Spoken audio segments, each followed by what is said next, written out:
नमस्कार दोस्तों, आज हम फिर से आ गए हैं लेकर के आपका भारतीय राज्य व्यवस्था से संबंधित बहुत सारे एग्जाम में पूछे गए बहुत ही MBI मोस्ट इम्पोर्टेंट क्वेश्चंस को लेकर के आए हैं। तो आइए चैनल पे और आ कर के इस वीडियो को देखिए और अपनी प्रैक्टिस कीजिए।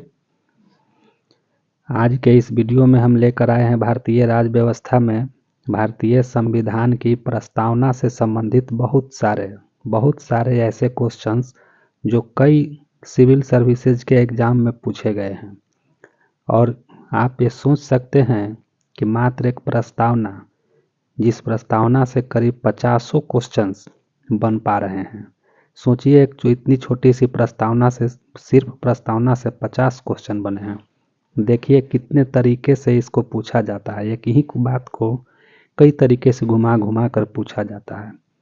इस वीडियो को देखने के बाद मैं ये दावे के साथ कहता हूँ कि प्रस्तावना से संबंधित अगर किसी भी तरह का क्वेश्चन पूछा जाएगा तो आपसे बच के निकलने वाला नहीं है।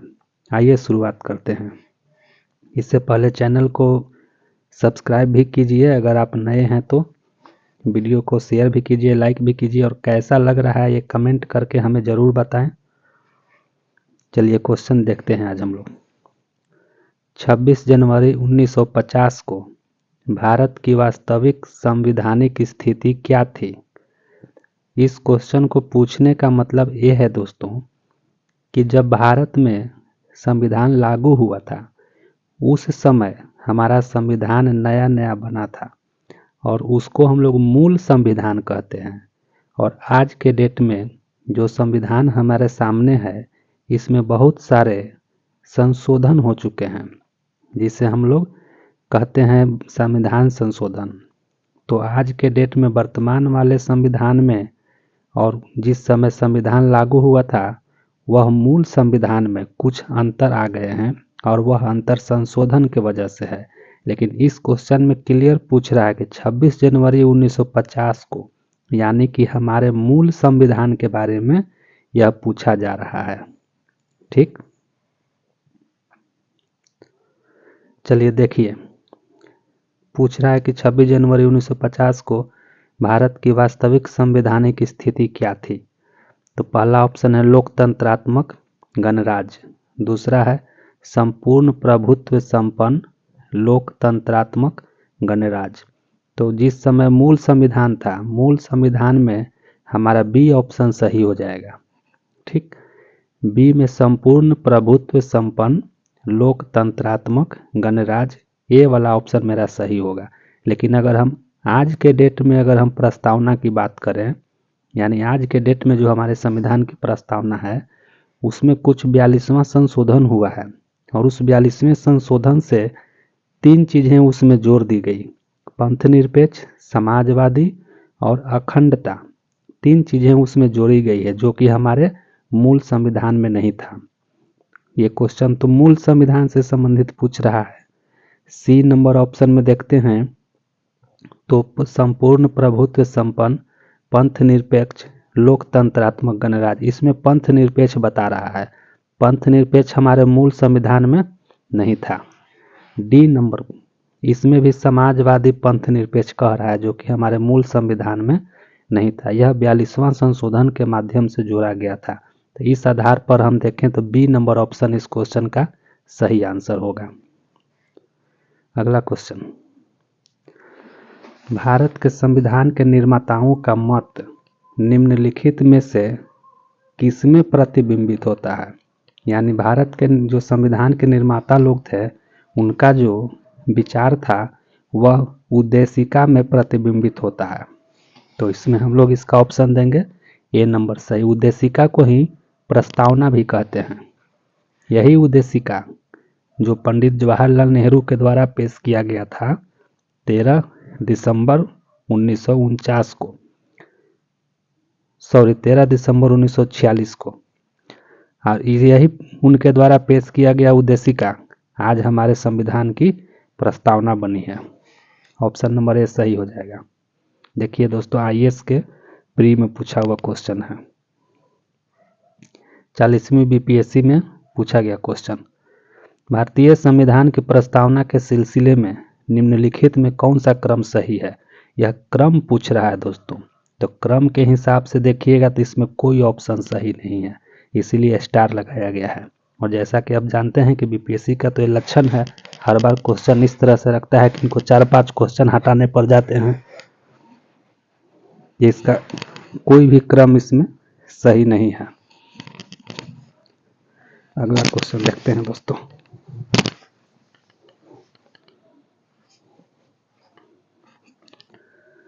भारतीय संविधान की प्रस्तावना में उल्लेखित सही क्रम कौन सा है? यह यूपी आरओ और एआरओ के प्री में पूछा हुआ क्वेश्चन है। देखिए इसमें सही क्रम क्या है, सो पकड़ते हैं हम लोग। संपूर्ण प्रभुत्व संपन्न है, ऑप्शन नंबर बी। आप प्रस्तावना को पूर्ण तरीके से याद ही कर जाइए, मैं तो ये कहूँगा। देखिए प्रस्तावना के यह सीरियल ढंग से पूछा गया है, तो प्रस्तावना हर स्टूडेंट को याद होना चाहिए। संपूर्ण प्रभुत्व संपन्न, समाजवादी, पंथ निरपेक्ष, लोकतंत्रात्मक, ये वाला क्रम सही हो जाएगा इसका।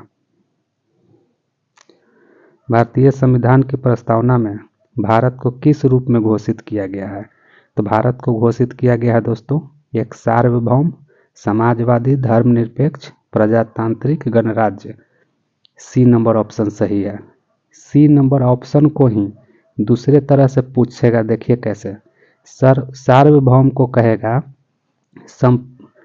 पूर्ण संप्रभुत्व, समाजवादी, धर्मनिरपेक्ष को बना देगा पंथ निरपेक्ष, प्रजातांत्रिक को बना देगा लोकतांत्रिक, मतलब नाम बदल बदल के लेकिन बातें वही रहेगी। तो यहाँ ऑप्शन नंबर मेरा सी सही है। निम्न शब्दों पर विचार करें। समाजवादी, प्रजातांत्रिक, सार्वभौमिक, धर्मनिरपेक्ष, सभी शब्दों का विचारानुसार क्रम के अनुसार सजाना है। तो सबसे पहले सार्वभौमिक हो जाएगा, क्योंकि सार्वभौमिक का मतलब होता है संपूर्ण प्रभुत्व। तो सबसे पहले हो जाएगा सार्वभौमिक, यानी सी नंबर पहले, उसके बाद हो जाएगा हमारा ए समाजवादी, उसके बाद हो जाएगा धर्मनिरपेक्ष और उसके बाद हो जाएगा प्रजातांत्रिक। तो सही आंसर हो जाएगा सी ए डी बी, यानी ए नंबर ऑप्शन सही होगा। देखिए 5 बार पूछा गया है इस क्वेश्चन को, 48वीं से 52वीं तक लगातार पूछा गया है। भारतीय संविधान की प्रस्तावना में समाजवादी शब्द किस संशोधन के तहत जोड़ा गया है? तो ये जोड़ा गया है दोस्तों 42वां संशोधन के तरफ। जैसा कि आप लोग जानते हैं कि 42वां संशोधन 1976 में हुआ था। निम्नलिखित में कौन सा 42वें संविधान संशोधन के माध्यम से भारत की संविधान की प्रस्तावना में जोड़ा गया था? तो यह जोड़ा गया था हमारा कौन कौन, देखिए ध्यान से। समाजवाद जोड़ा गया है और पंथ निरपेक्ष जोड़ा गया है और एक अखंडता, 3 चीज़ें जोड़ी गई थी। यहाँ 2 दिया हुआ है, तो सी नंबर ऑप्शन मेरा सही हो जाएगा। भारतीय संविधान की प्रस्तावना में धर्मनिरपेक्ष और समाजवादी शब्द जोड़े गए हैं, कब जोड़े गए हैं? तो 42वें संशोधन द्वारा, ऑप्शन नंबर सी सही आंसर। निम्नलिखित में से कौन भारत को धर्मनिरपेक्ष राज्य वर्णित करता है? तो भारत को धर्मनिरपेक्ष राज्य को वर्णित करने के लिए सबसे पहले इम्पोर्टेंट आपको याद होना चाहिए प्रस्तावना, क्योंकि प्रस्तावना में ही यह बात कहा गया है कि भारत एक धर्मनिरपेक्ष राज्य है, इसके अलावा और कहीं नहीं। तो ऑप्शन नंबर यहाँ हो जाएगा मेरा बी सही। संविधान की प्रस्तावना में यह वर्णित है कि भारत एक धर्मनिरपेक्ष राज्य है। निम्नलिखित शब्दों में से कौन सा शब्द 1975 में भारतीय संविधान की प्रस्तावना में सम्मिलित नहीं था? देखिए अब यहाँ कैसे इसी क्वेश्चन को घुमाया गया है। 1975 में पूछ रहा है कि कौन सा शब्द संविधान के प्रस्तावना में नहीं था। जैसा कि हम लोग जानते हैं कि 1976 में 42वां संशोधन के माध्यम से समाजवादी, पंथ निरपेक्ष और अखंडता 3 चीज़ें जोड़ी गई थी। और यहाँ ऑप्शन नंबर डी देखिए, डी दे रखा है अखंडता। अखंडता तो हमारा 1976 में ना आया था, 42वां संशोधन में ना, 75 में तो यह नहीं था। इसीलिए इसने पूछा है कि 1975 में सम्मिलित नहीं था, तो अखंडता 1975 में सम्मिलित नहीं था, क्योंकि अखंडता आया था 76 में। तो ऑप्शन हो जाएगा डी आंसर। निम्नलिखित शब्दों में से कौन से शब्द 42वें संवैधानिक संशोधन द्वारा प्रस्तावना में जोड़े गए हैं? तो प्रस्तावना में जोड़ा गया है समाजवाद और पंथ निरपेक्षता और अखंडता। तो यहाँ 1 नंबर ऑप्शन और 3 नंबर ऑप्शन, 1 और 3 सही हो जाएगा, तो सही आंसर बी नंबर ऑप्शन हो जाएगा। समाजवाद और पंथ निरपेक्षता 42वां संशोधन में जोड़ा गया था। संविधान की उद्देशिका के संबंध में, उद्देशिका हम लोग प्रस्तावना को ही बोलते हैं, बार बार मैं बता रहा हूँ। संविधान की उद्देशिका के संबंध में निम्न कथनों पर विचार कीजिए और दिए गए कूट की सहायता से बताइए इनमें से कौन सही है। 4 ठो यहाँ पर स्टेटमेंट दिया गया है, चारों में से पूछा जा रहा है कि कौन कौन से स्टेटमेंट सही है। सबसे पहला नंबर स्टेटमेंट कहता है पंडित नेहरू द्वारा प्रस्तुत ऑब्जेक्टिव प्रस्ताव अंततोगत्वा उद्देशिका बनी। बिल्कुल सही बात है, पंडित नेहरू द्वारा ही यह ऑब्जेक्टिव प्रस्ताव, उद्देश्य प्रस्ताव प्रस्तुत किया गया था और यही उद्देश्य प्रस्ताव उद्देशिका बनी, जिसे हम आज प्रस्तावना जानते हैं। पहला नंबर सही है, बिल्कुल सही।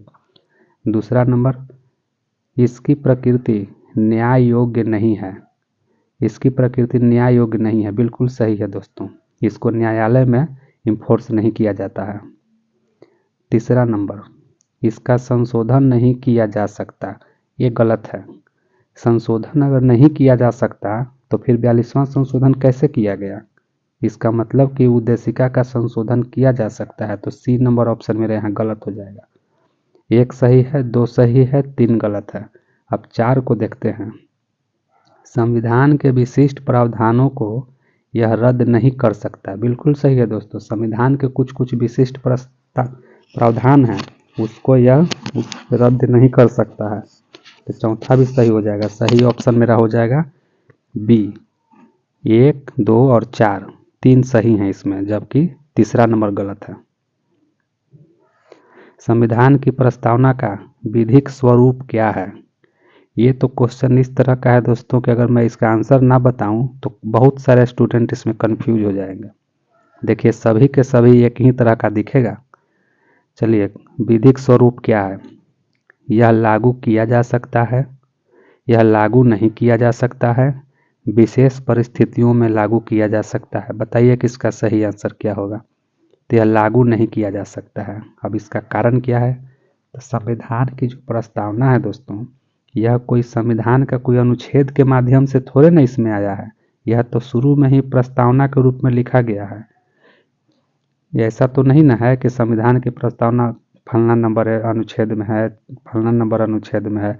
अगर किसी अनुच्छेद में इसको मेंशन किया गया हुआ रहता तो इसको लागू किया जा सकता था, लेकिन इसे लागू नहीं किया जा सकता है। सही है इसका बी, यह लागू नहीं किया जा सकता है। भारतीय संविधान की उद्देशिका में संशोधन किया गया था, कब किया गया था? तो 42वें संशोधन द्वारा, सी नंबर सही। समाजवादी शब्द उद्देशिका में जोड़ा गया है 42वें संशोधन द्वारा, ए नंबर। किस संविधान संशोधन के द्वारा प्रस्तावना में समाजवादी शब्द जोड़ा गया था? तो 42वां संविधान संशोधन।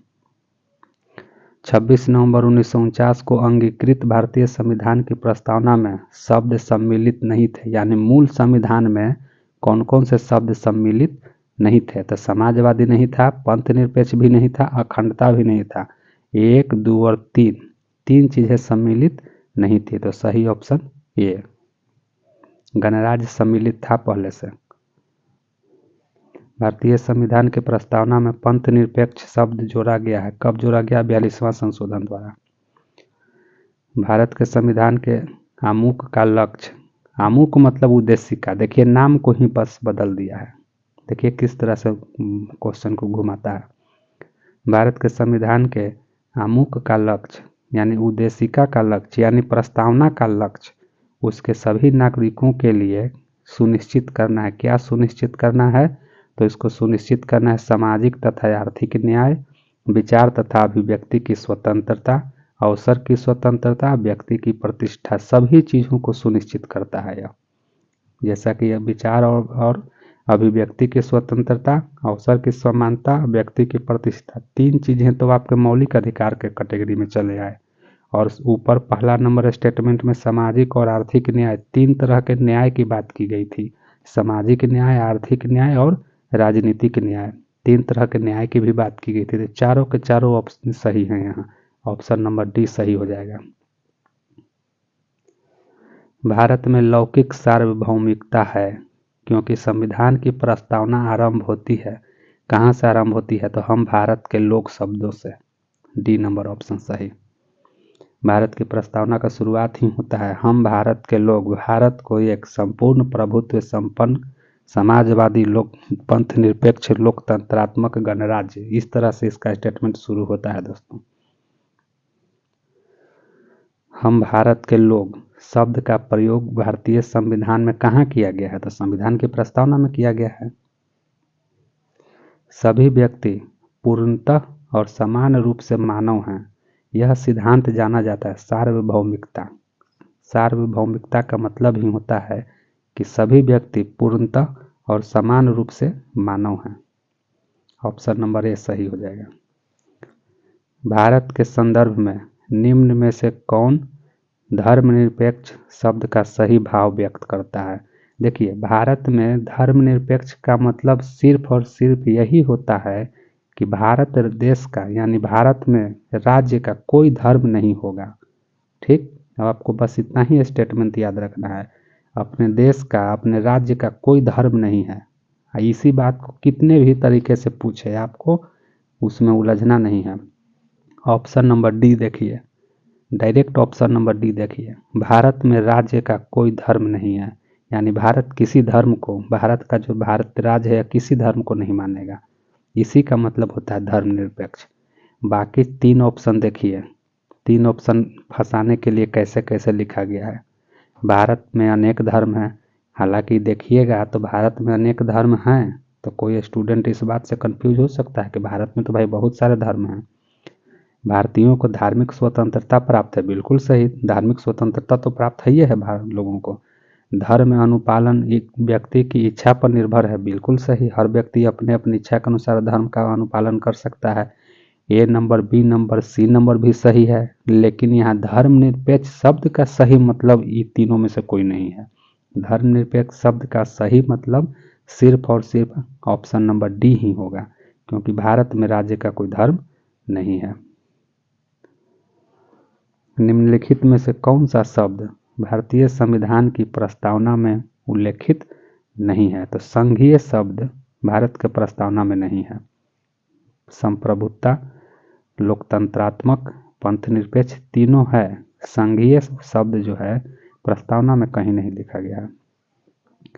निम्नलिखित में से कौन सा शब्द भारत के संविधान की उद्देशिका में नहीं है, तो भारत के संविधान के उद्देशिका यानी प्रस्तावना में देखिए लोक कल्याण शब्द कहीं भी नहीं मिला है। पंथनिरपेक्ष है, प्रभुता संपन्न है, समाजवादी भी है, लोक कल्याण की बात नहीं है।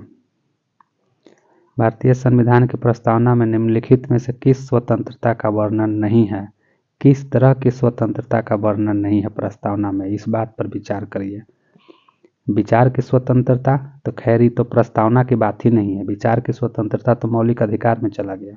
विचार प्रकट करने की स्वतंत्रता भी आपका मौलिक अधिकार में ही है, विश्वास की स्वतंत्रता भी मौलिक अधिकार में ही है। आर्थिक स्वतंत्रता नाम की कोई चीज़ प्रस्तावना में नहीं है। आर्थिक स्वतंत्रता की अगर बात अगर प्रस्तावना में संविधान में अगर कहीं लिख दिया जाए तो देश के हर व्यक्ति चाहेगा कि हम आर्थिक रूप से स्वतंत्र हो जाए।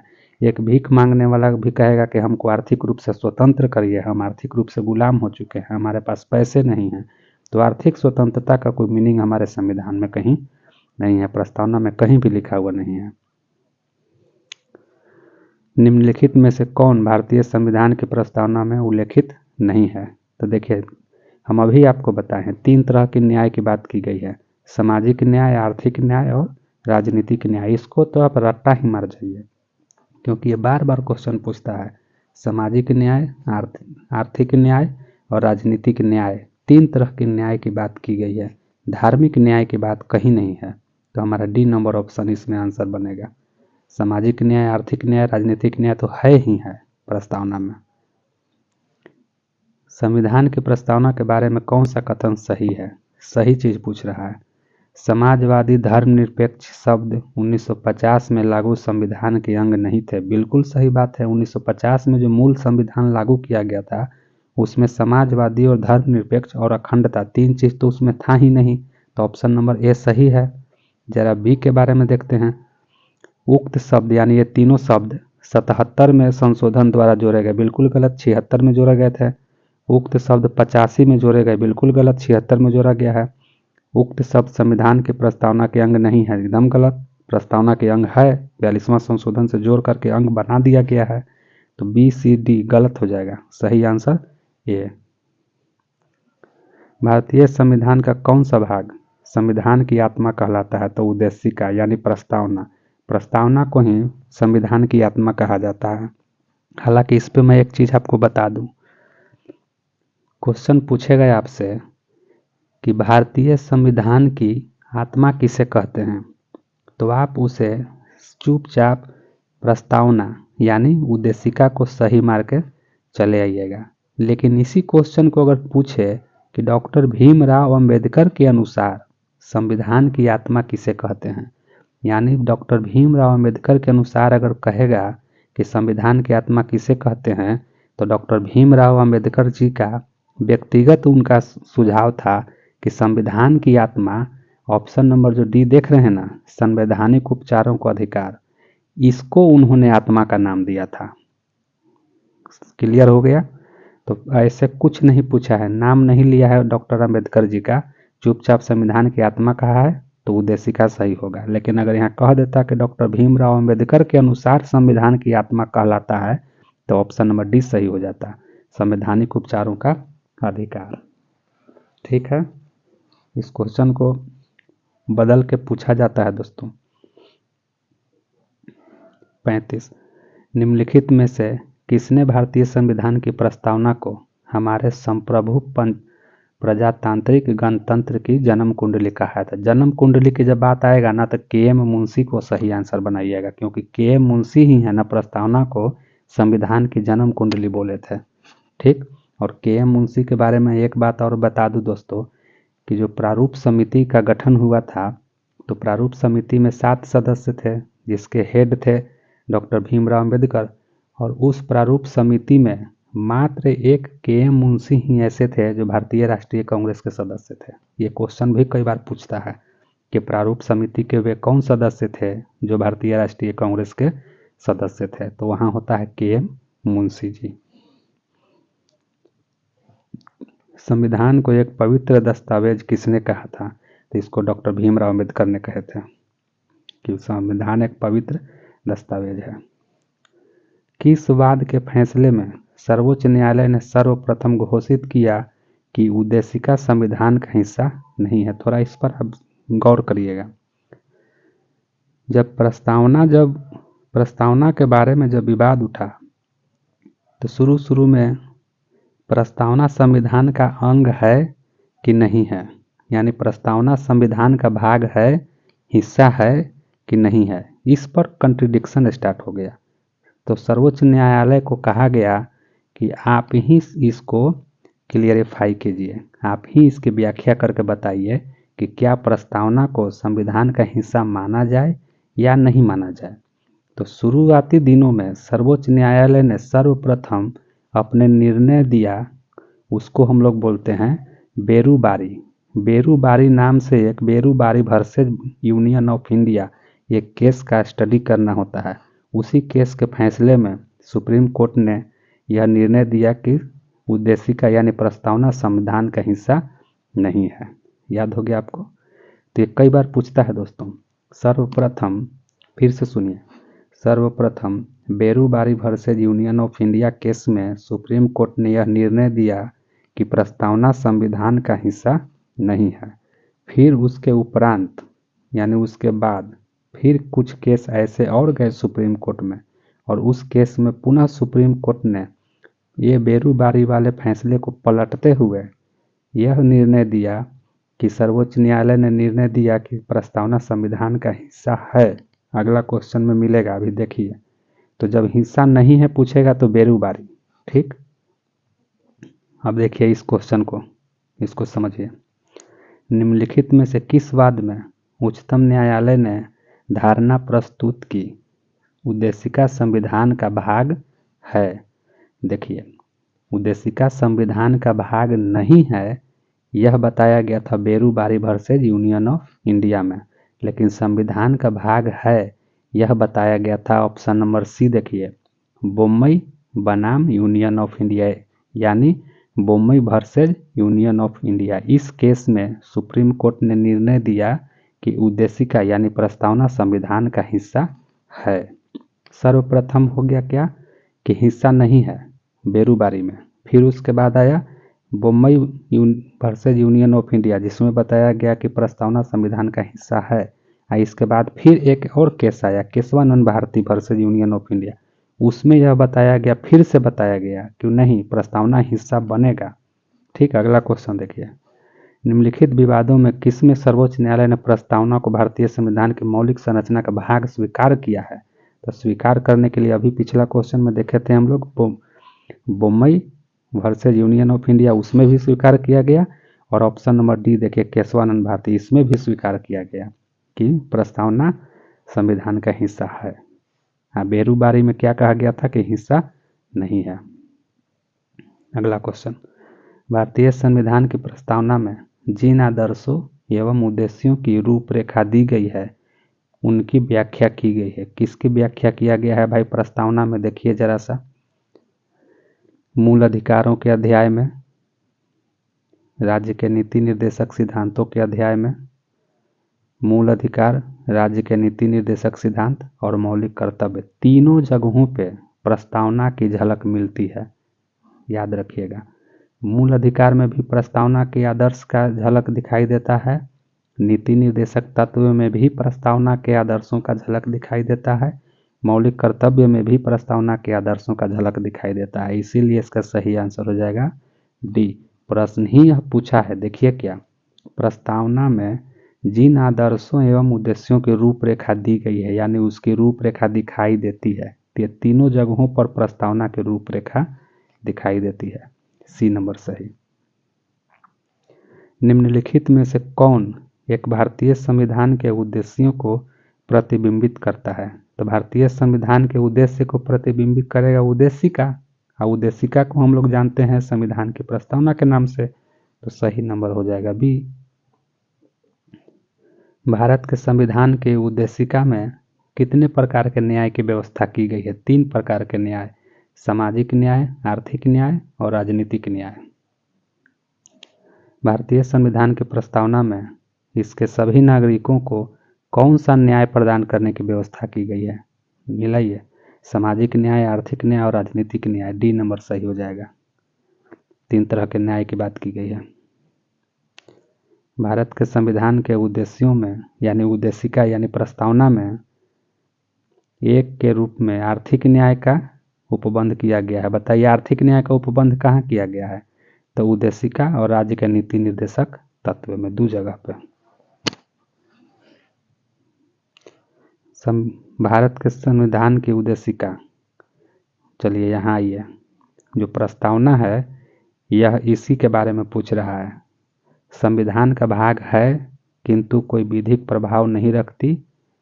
बी, संविधान का भाग नहीं है, ये तो ऐसे ही गलत हो गया, संविधान का भाग नहीं है तो ऐसे ही गलत हो गया, क्योंकि उद्देशिका संविधान का भाग है, यह माना गया है बोम्मई वाले केस में और केशवानंद भारती वाले केस में, दोनों केस में माना गया है कि संविधान का भाग है। सी, संविधान का भाग है और वैसा ही विधिक प्रभाव रखती है जैसा कि उसका कोई अन्य भाग नहीं। अन्य भाग यानी जो अनुच्छेद की बात कर रहा है, तो अनुच्छेद जिस तरह से प्रभावी है उस तरह से प्रस्तावना प्रभावी नहीं है। डी नंबर देखिए, संविधान का भाग है किंतु उसके अन्य भागों से स्वतंत्र होकर, यानी कि संविधान के जो अन्य भाग हैं, अन्य भाग मतलब जो अनुच्छेद वाले जो पार्ट हैं, उससे यह प्रस्तावना स्वतंत्र है, क्योंकि प्रस्तावना में कोई प्रकार का अनुच्छेद की बात नहीं किया गया है। तो इसका सही आंसर हो जाएगा संविधान का भाग है किंतु उसके अन्य भागों से स्वतंत्र होकर उसका कोई विधिक प्रभाव नहीं है। Option number D, option number A, दोनों को थोड़ा सा मैच कराइए, कुछ चीज़ें मैच कर रही है। इसमें भी कहता है कि संविधान का भाग है किंतु कोई विधिक प्रभाव नहीं रखती, और डी में भी कह रहा है कि संविधान का भाग है किंतु उसका कोई विधिक प्रभाव नहीं है। दोनों ठीक है, दोनों के दोनों ठीक है, लेकिन सही ज़्यादा सही हम लोग का होगा डी, क्योंकि इसमें एक बात और जोड़ा है कि उसके अन्य भागों से स्वतंत्र होकर, यानी स्वतंत्र है। तो ये भी सही हो सकता था, अगर डी नहीं रहता तो ये सही बनाते हम लोग। तो यहाँ डी है, तो इसलिए हम लोग डी को ज़्यादा सही मान के चलेंगे। संविधान में दिया गया अमुक, अमुक उद्देशिका यानी प्रस्तावना को ही कहा जाता है।